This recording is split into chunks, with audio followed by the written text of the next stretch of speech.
태국은 지금 초비상 사태에 빠졌습니다. 왜냐하면 심각한 불법 체류자의 위법 행위와 더불어 태국 여행사 고위 관계자의 무개념 발언으로 인해 결국 한국이 작년부터 출입국 심사를 강화하고 강제 추방을 시작했기 때문이죠. 한국에서 골머리를 앓고 있는 태국인 불법 체류자에 대한 대규모 강제 추방이 이루어짐에 따라 태국 수완나품 공항은 현재 아비규환 상태라고 합니다. 그리고 여기 한국인 남자를 사랑한 죄로 불법 체류자가 되어 한국에서 강제 추방된 여성이 있는데요. 이 여성에게 대체 무슨 일이 일어난 걸까요? 오늘의 사연 들어보도록 하겠습니다. 사연 시작하기에 앞서 구독 버튼 한 번만 꾹 눌러주세요. 안녕하세요. 저는 태국의 공영방송 타이PBS에서 베테랑 기자로 일하고 있는 나린팟입니다. 타이PBS는 교육적이고 정보 중심의 프로그램을 제공하며 뉴스와 다큐멘터리 등을 주요 콘텐츠로 다루는 태국의 공공방송국이에요. 그래서 항상 사회적으로 중요한 이슈들을 심도 있게 다루려 노력하고 있죠. 저는 최근 태국 방콕의 한 조용한 카페에서 수안나라는 젊은 여성을 만났습니다. 화려한 불빛이 가득한 방콕의 밤거리와 다르게 수안나의 눈빛이 슬픔으로 가득 차 있었죠. 저는 커피잔을 들며 수안나에게 부드럽게 말을 걸었습니다. 수안나 씨, 처음부터 천천히 이야기해 주시겠어요? 수안나는 깊은 한숨을 내쉬며 이야기를 시작했어요. 2년 전 그녀는 친구들과 함께 한국 여행을 떠났답니다. 수안나의 친구들은 일단 관광비자만 있으면 한국에서 일도 할 수 있고 돈도 많이 벌 수 있다고 말했대요. 그렇게 한국에 와서 서울의 번화가를 거닐던 어느 날 그녀는 우연히 길을 잃고 헤매고 있었습니다. 그때 그녀에게 다가와 친절하게 길을 안내해준 한국인 남자가 바로 지훈이었다고 합니다. 지훈 오빠는 정말 친절했어요. 영어로 천천히 설명해주면서 제가 호텔로 돌아갈 수 있게 도와줬죠. 그리고 마지막에 혹시 내일 시간 되면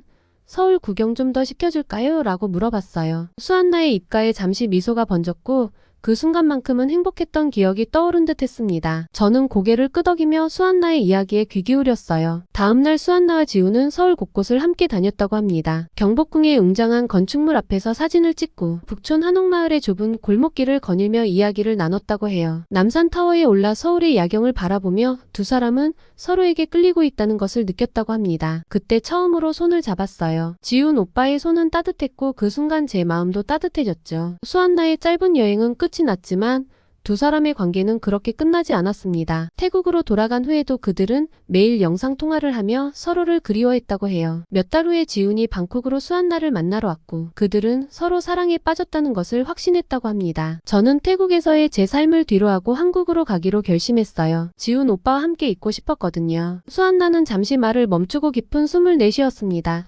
그리고 이어서 말했어요. 수안나의 친구 찬인타는 서울에서 한국어 학원을 다니면서 카페에서 아르바이트를 하고 또 다른 친구 나타차는 부산에서 요가 강사로 일하고 있었대요. 그들은 모두 처음에는 관광비자로 갔다가 그대로 한국에 남아 있었던 거죠. 사실 제 주변 친구들 중에도 한국에 가서 살고 있는 사람들이 꽤 있어요. 그들은 대부분 관광비자로 한국에 들어왔고 저도 그렇게 하면 될 줄 알았죠. 저는 잠시 말을 멈추고 수안나를 바라보았습니다. 그녀의 눈에는 사랑에 대한 열정과 동시에 앞으로 닥칠 어려움에 대한 두려움이 엿보였어요. 수안나는 관광비자로 한국에 입국했다고 합니다. 처음에는 모든 것이 꿈만 같았다고 해요. 지훈을 만나면서 한국에서 일을 하기 위해 한국어도 열심히 공부했다고 했죠. 그러나 시간이 지나면서 현실적인 문제들이 하나둘 나타나기 시작했다고 해요. 비자 만료일이 다가오고 있었어요. 하지만 저는 태국으로 돌아가고 싶지 않았죠. 지훈 오빠와 헤어지는 건 상상도 할 수 없었어요. 결국 수안나는 비자가 만료된 후에도 한국에 머물렀고 불법 체류자가 되었습니다. 지훈은 수안나와 결혼하고 싶어 했지만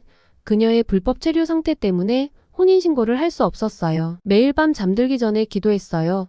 우리가 합법적으로 함께 살 수 있는 방법이 생기기를. 저는 담담하게 얘기하는 수안나의 모습을 보며 가슴이 아려왔습니다. 사랑하는 사람과 함께 있기 위해 법을 어기는 선택을 한 젊은 여성의 고민이 느껴졌어요. 수안나와 지훈은 변호사를 찾아가 상담도 받고 주변 지인들에게 조언을 구하기도 했다고 합니다. 그러나 불법 체류 상태에서 합법적인 체류 자격을 얻는 것은 거의 불가능했다고 해요. 매일이 불안했어요. 길을 걸을 때마다 누군가 저를 신고하지 않을까 두려웠죠. 일을 구할 수도 없었고 병원에 가는 것조차 겁났어요. 그들의 사랑은 깊어갔지만 동시에 현실의 벽도 높아만 갔습니다. 지훈은 수안나를 지키기 위해 최선을 다했지만 법의 테두리 안에서는 할 수 있는 것이 없었어요. 그리고 마침내 그들이 가장 두려워하던 순간이 찾아왔습니다. 한국 정부가 불법 체류자 단속을 이전보다 강화하기 시작한 것이죠. 뉴스에서는 연일 대규모 단속 작전과 강제 출국 소식이 들려왔습니다. 그때부터 집 밖으로 나가는 것이 정말 무서워졌어요. 지훈 오빠가 출근하고 나면 혼자 집에 숨어 지내야 했죠. 결국 수안나는 단속반에 적발되어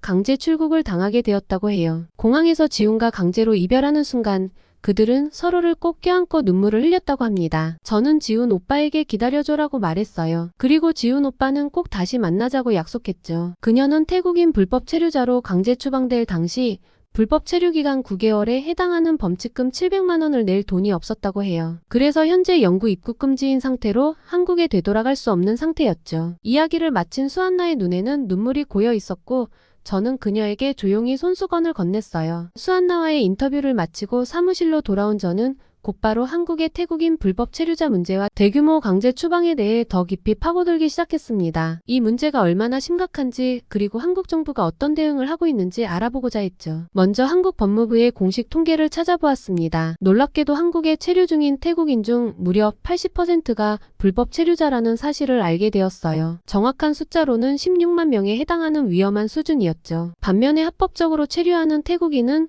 고작 900명 정도에 불과했습니다. 이 수치를 보고 저는 경악을 금치 못했어요. 이렇게 많은 태국인들이 불법으로 한국에 머물고 있었다니 말이죠. 이 통계를 바탕으로 저는 한국의 이민정책 전문가들과 화상통화 인터뷰를 진행했습니다. 그들의 설명에 따르면 태국인 불법 체류자 문제는 오래전부터 존재해왔지만 최근 몇 년 사이에 그 규모가 급격히 커졌다고 합니다. 이는 한국의 높은 임금과 상대적으로 쉬운 입국 절차 때문이라고 해요. 많은 태국인들이 관광비자로 입국한 뒤 체류 기간을 넘겨 불법으로 일을 하고 있는 것이죠. 이런 설명을 들으며 저는 수안나와 그녀의 친구들이 왜 그런 선택을 했는지 조금은 이해할 수 있었습니다. 하지만 동시에 이런 상황이 양국 모두에게 어떤 문제를 일으킬 수 있는지도 걱정되었죠. 그 다음으로 저는 한국의 불법 체류자 단속 정책에 대해 알아보았습니다. 한국 정부는 최근 불법 체류자 문제를 해결하기 위해 강력한 조치를 취하고 있었어요. 출입국 외국인 정책본부의 자료에 따르면 지난해부터 대규모 단속 작전이 시작되었고 그 결과 수만 명의 불법 체류자들이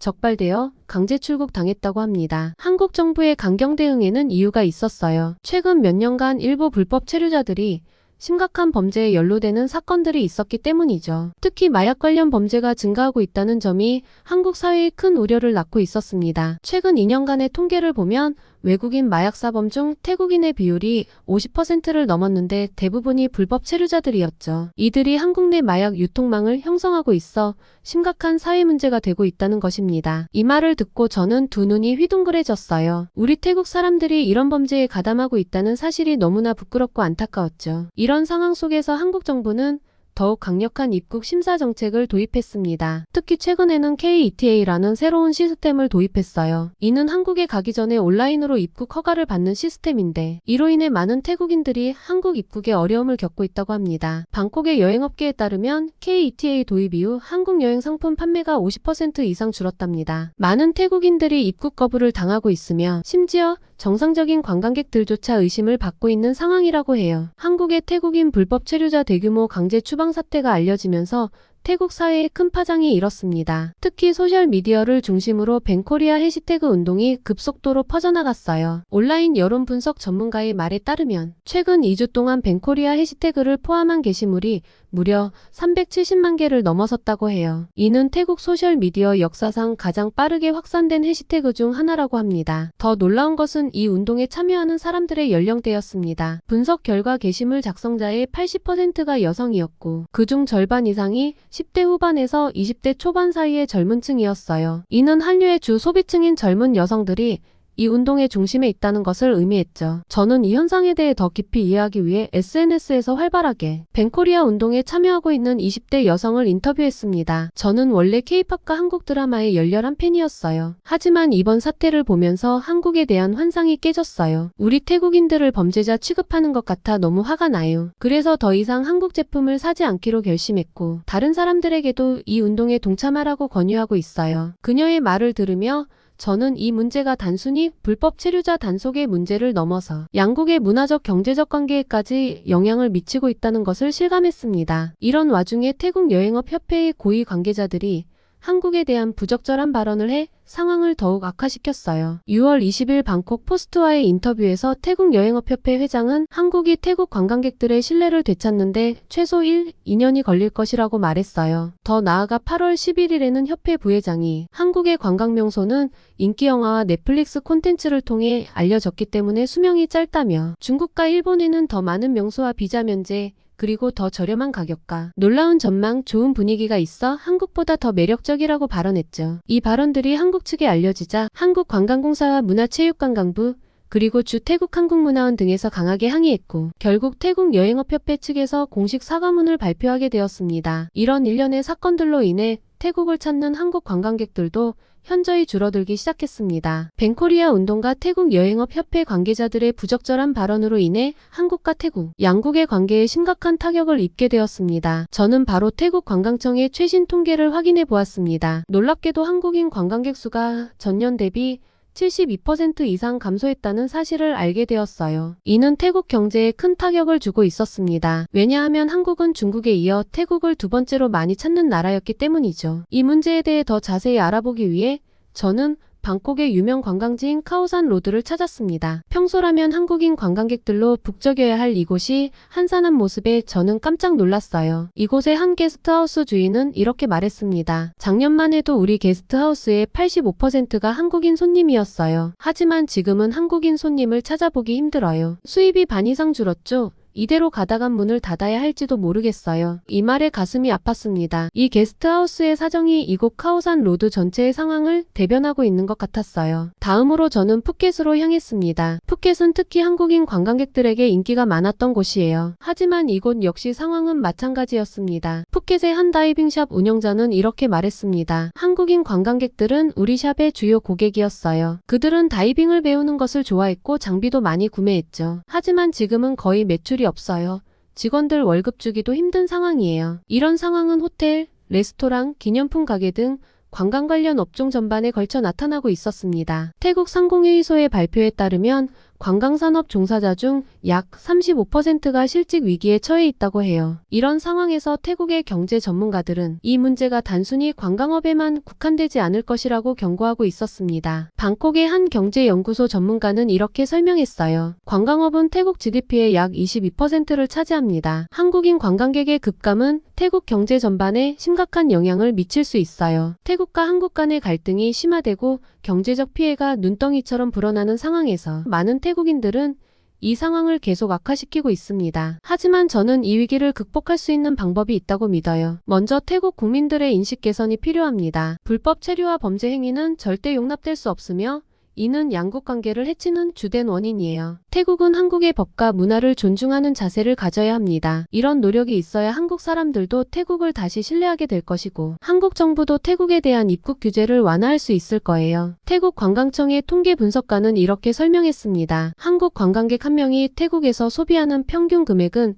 태국인의 한 달 월급의 3배가 넘습니다. 이는 태국 경제, 특히 관광산업에 매우 중요한 의미를 갖습니다. 통계로 보듯이 한국은 태국에게 있어서 매우 중요한 나라예요. 2019년 통계에 따르면 한국은 중국에 이어 태국을 두 번째로 많이 찾는 나라였죠. 한국 관광객들은 태국에서 많은 소비를 하며 이는 태국 경제에 큰 도움이 되고 있어요. 따라서 한국인 관광객이 다시 태국을 많이 찾아야 태국 경제가 회복될 수 있을 거예요. 방콕에서 한국어 학원을 운영하는 강사는 이렇게 말했어요. 우리 주변에는 한국을 진심으로 사랑하고 한국어를 열심히 공부하는 친구들이 많습니다. 한식당을 열고 싶어 하는 학생들도 있어요. 이런 사람들의 꿈을 응원해 주셨으면 좋겠습니다. 이 시점에서 일부 태국 사람들의 잘못된 행동이 있었지만 모든 태국 사람들이 그렇지는 않다는 점을 이해해 주셨으면 좋겠다는 말도 했어요. 태국 역사학자 교수는 이렇게 말했습니다. 태국과 한국은 60년 이상의 외교 관계를 유지해 왔습니다. 우리는 과거에도 여러 어려움을 함께 극복해 왔죠. 이번 위기 역시 양국이 협력한다면 반드시 해결할 수 있을 것입니다. 한국 전쟁 때 태국이 참전에 도움을 준 것처럼 양국은 어려울 때